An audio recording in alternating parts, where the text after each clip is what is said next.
Over the last decade plus of Disney Star Wars, we've seen a lot of disappointments, a lot of failures, and so many fans that have completely walked away. However, we may have hit a new low when it comes to Star Wars: The Acolyte, the series that's set 100 years before the prequels. Led by Leslie Headland, Harvey Weinstein's former personal assistant, an outspoken lesbian feminist who wants to put all of that into Star Wars. The Acolyte trailer is finally here, and it's getting fucking destroyed. 361,000 dislikes to only 165,000 upvotes.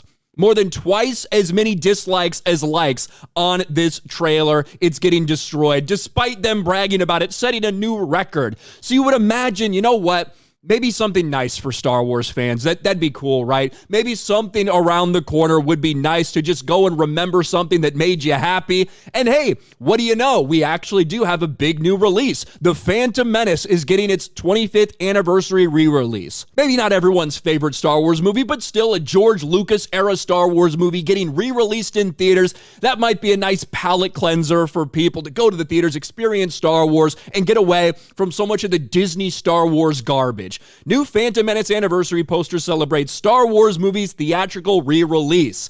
Unfortunately, if you thought that you just wanted to go spend a day at the theater, watch a George Lucas Star Wars movie, well, you can't get away from the inevitable, which is Disney Star Wars trash. Because at every single showing of the Phantom Menace, you're going to have to be subject to the Acolyte. There will be an exclusive look at The Acolyte as part of the Phantom Menace screenings when it returns to cinemas on May 3rd. And this is what we're talking about. Nothing is safe from Disney. The way they've been marketing this entire thing is basically as a prequel to Phantom Menace. That's how The Acolyte is being pushed. Well, you have to say it's a prequel to the Phantom Menace, all in an effort once again to use something that some people care about with Phantom Menace. I know not everybody's Prequels fans. I'm a massive Prequels fan. But to use something that has this fan base that reminds them of George Lucas and to push this bullshit in there. The stuff that clearly everyone has definitively said we're not interested in, we don't want this. Well, you can't just go enjoy the movie in theaters without being subjected